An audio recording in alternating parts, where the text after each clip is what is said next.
बिस्मिल्लाहिर्रहमानिर्रहीम, अस्सलाम वालेकुम। मैं फैज़ान रिजवी हूँ और आप मेरे यूट्यूब चैनल और फेसबुक पेज देख रहे हैं। आज 17 अगस्त 2022 है, दिन है जी वेंसडे, बुध का, और इस वक्त टाइम हो रहा है रात के 2:30 बज रहे हैं इस वक्त जब मैं वीडियो रिकॉर्ड कर रहा हूँ। अब से कुछ देर पहले मैं सुन रहा था यूनाइटेड नेशंस की डेली प्रेस ब्रीफिंग, और उस प्रेस ब्रीफिंग का आगाज़ कुछ इस अंदाज से तर्जमान ने किया कि मैं मजबूर हो गया कि अभी वीडियो बनाकर आपके साथ शेयर करनी पड़ेगी। तर्जमान ने प्रेस ब्रीफिंग स्टार्ट करने से कबल कहा कि get your pens ready, I have a news to share.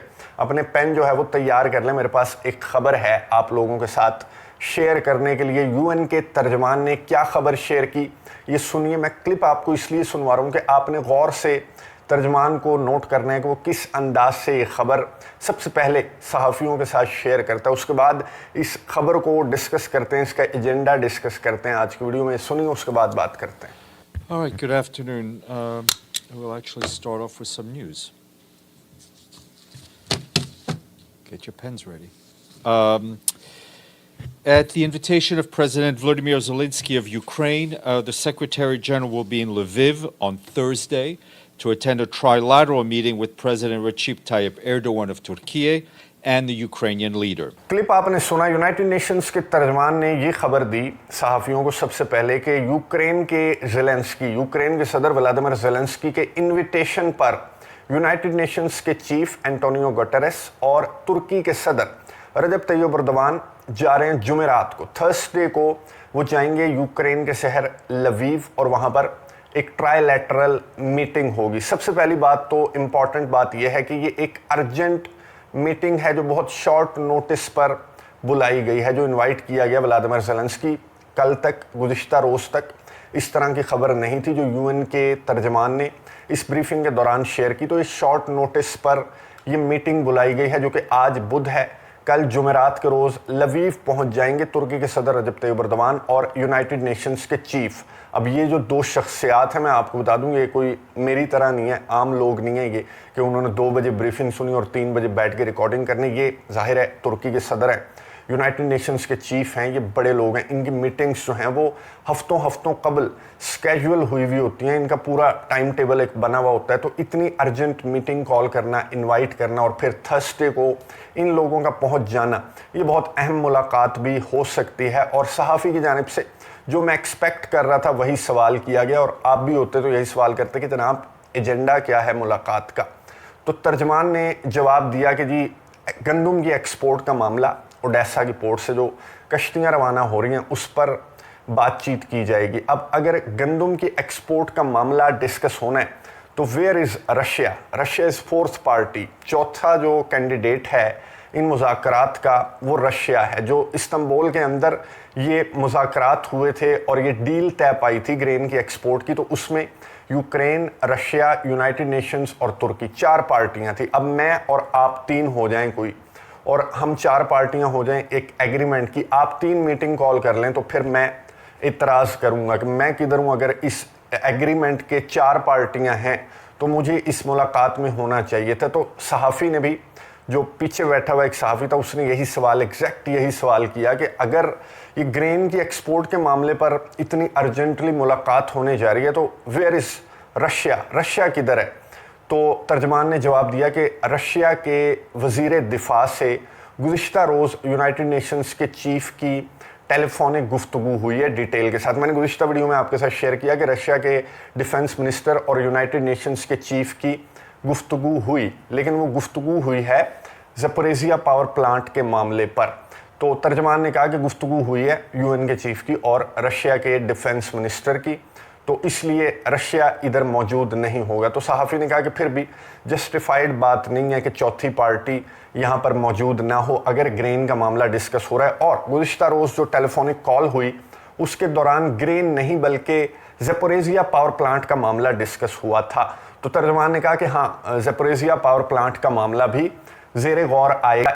तीनों शख्सियात की मुलाकात जो कि यूक्रेन के शहर लवीव के अंदर तय पाई है जुमेरात के रोज़। तो सहाफ़ी ने फिर कहा कि कुछ और पीस टॉक्स वगैरह, कोई सीज़ फायर वगैरह भी डिस्कस होना है तो बता दो, क्योंकि तर्जमान जो है वो ब्रीफिंग के दरमियान तो छुपाने लग गया चीज़ें, बड़ा सोच समझ के जवाब दे रहा था। लेकिन स्टार्ट जिस तरह से तर्जमान ने की ये प्रेस ब्रीफिंग के मेरे पास बहुत बड़ी खबर है और पेन निकाल लो, तो वहीं पर तर्जमान जो है वो सहाफ़ियों ने उसे पकड़ लिया था। सहाफ़ियों की एक न्यूज़ सेंस होती है कि अच्छा ऐसी कोई बड़ी खबर है, तो फिर सहाफ़ी ने निकलवाई। सहाफ़ी ने कहा कि कोई पीस टॉक्स या कोई पीस एग्रीमेंट, कोई सीज़ फायर का एग्रीमेंट, कोई इस किस्म की बात डिस्कस होनी है। तो तर्जमान ने कहा कि ऑब्वियसली जो पीस टॉक्स हैं, पीस एग्रीमेंट, को मुज़ाकरात की तरफ इस जंग को ले जाया जा सकता है, तो उस मामले पर भी बात होगी। एजेंडा आ गया, 3 पॉइंट्स एजेंडा है इस मीटिंग का, जो कि अर्जेंटली इनवाइट किया गया यूक्रेन के सदर व्लादिमीर ज़ेलेंस्की की जानिब से 2 बड़ी शख्सियात को, जो इस तनाज़े के अंदर एक्टिव रोल प्ले करती हुई दिखाई दे रही हैं। स्पेशली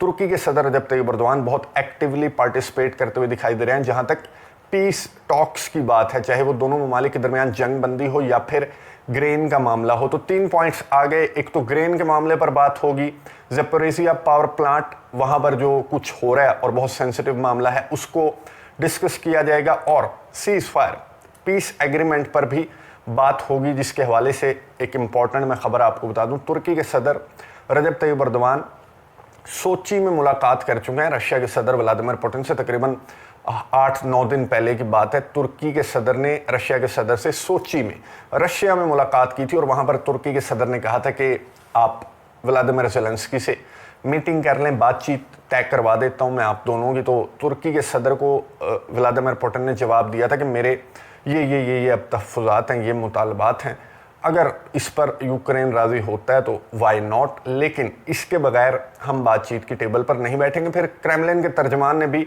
रशिया के सदर व्लादिमीर पुतिन और तुर्की के सदर की मुलाकात के हवाले से बात करते हुए कहा था कि अभी पीस एग्रीमेंट का दूर दूर तक कोई चांस नहीं है, किसी बातचीत या मुलाकात का कोई चांस नहीं है, यहाँ तक कि यूक्रेन हमारे मुतालबात नहीं मान लेता। रशिया के मुतालबात ये हैं, बहुत सारे मुतालबात हैं रशिया के, बहुत लंबी चौड़ी लिस्ट है। उसमें यह है कि जो इलाके हम कंट्रोल कर चुके वहीं पर जंग बंद होगी, फिर नेटो को ज्वाइन ना करना, यूरोपियन यूनियन को ज्वाइन ना करना, न्यूट्रलाइज्ड एक स्टेटस, और एक नया मुतालबा भी है कि व्लादिमीर ज़ेलेंस्की कुर्सी से उतर जाए। तो ये मुतालबात किसी तौर व्लादिमीर ज़ेलेंस्की को मंजूर नहीं होंगे। वो व्लादिमीर ज़ेलेंस्की जो नेटो की मेंबरशिप से तो पीछे हट चुके हैं, लेकिन ना वो शख्स कुर्सी से उतरेगा ऑब्वियसली, और अपने इलाके किसी तौर यूक्रेन के सदर व्लादिमीर ज़ेलेंस्की नहीं छोड़ना चाहते। वो कहते हैं कि हमारे इलाके वापस मिलेंगे, फिर उसके बाद बातचीत की कोई नौबत आएगी। और कल तक जिस तरह की टोन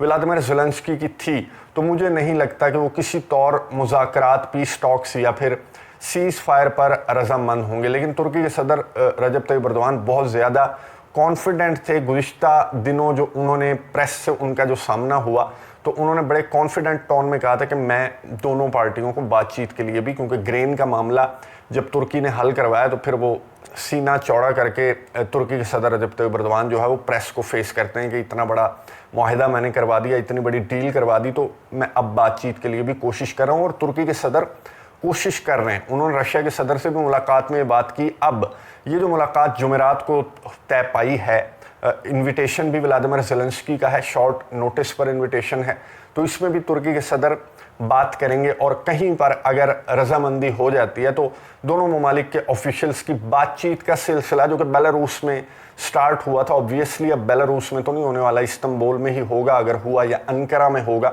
बेलारूस के साथ क्योंकि मामलात, अब जंग आगे बढ़ती गई तो बेलारूस के साथ मामलात ख़राब हो गए। गुज़िश्ता रोज़ ही मैं आपको बता दूं कि बेलारूस की जानिब से एक मिसाइल फायर किया गया, जो कि यूक्रेन ने क्लेम किया कि बेलारूस से मिसाइल फायर किया गया है। तो खैर, अगर ये मुलाकात या कोई मुज़ाकरात के अमल की बहाली का कोई फ़ैसला होता है इस मुलाकात में, जो कि जुमेरात को होगी, तो फिर ये मुलाकातें जो हैं वो तुर्की शिफ्ट कर दी जाएंगी, इस्तांबुल शिफ्ट कर दी जाएंगी। लेकिन अभी कुछ भी कहना कबल अज़ वक्त है कि क्या व्लादिमीर ज़ेलेंस्की मुज़ाकरात की बहाली पर भी राज़ी होते हैं या नहीं। यूनाइटेड नेशंस के चीफ जुमेरात को यहाँ पर जो लवीव है, यूक्रेन का शहर, वहाँ पर इन दोनों सदूर से मुलाकात करेंगे। फिर वो जाएंगे ओडेसा में वो ग्रेन की एक्सपोर्ट के मामले को मॉनिटर करेंगे यूनाइटेड नेशंस के चीफ जुमे के रोज़। फिर हफ्ते के रोज़ वो जाएंगे इस्तांबुल। तो 3 रोज़ यूनाइटेड नेशंस के चीफ एंटोनियो गुटेरेस जो हैं वो यहाँ पर इस दौरे पर मौजूद रहेंगे। तुर्की के सदर जो हैं वो वापस चले जाएंगे तुर्की, अंकारा या इस्तांबुल, और वहाँ पर 1-on-1 मुलाकात भी होंगे व्लादिमीर ज़ेलेंस्की और तुर्की के सदर की, व्लादिमीर ज़ेलेंस्की और यूनाइटेड नेशंस के चीफ की, यानी कि जो पीस टॉक्स हैं, जो सीज़ फायर का मामला है, वो भी ऑब्वियसली इस इम्पॉर्टेंट मुलाकात में डिस्कस होने वाला है। और सबसे अहम पॉइंट, मुझे 2 पॉइंट बहुत ज़्यादा अहम लगे। एक तो व्लादिमीर ज़ेलेंस्की का इनवाइट करना शॉर्ट नोटिस पर, इन दोनों शख्सियात को एक बहुत बड़ा सवाल पैदा होता है कि व्लादिमीर ज़ेलेंस्की ने क्यों शॉर्ट नोटिस पर इन दोनों शख्सियात को इनवाइट किया। क्या ग्रेन और जो ज़पोरेज़िया का पावर प्लांट है उससे बढ़कर भी कोई मामला है जो व्लादिमीर ज़ेलेंस्की डिस्कस करना चाहते हैं? और the way the spokesman started this briefing, वो मुझे बहुत ही अजीब सा अंदाज़ लगा, क्योंकि इस तरह से स्पोक्समैन जो हैं वो स्टार्ट नहीं करते ब्रीफिंग, वो सहाफ़ियों पर छोड़ देते हैं कि ख़बर ये खुद निकालेंगे और मैं यहाँ पर आकर विदाउट फेशियल एक्सप्रेशंस आपको ब्रीफ कर दूंगा। लेकिन जिस अंदाज से तर्जमान ने ब्रीफिंग स्टार्ट की कि पेन निकाल लो, बहुत बड़ी खबर है, तो देखेंगे कि कितनी बड़ी खबर निकलती है। जुमेरात को होने वाली इस मुलाकात से आपको अपडेट्स देता रहूँगा। अगली वीडियो तक के लिए इजाज़त दीजिए। अल्लाह हाफ़िज़।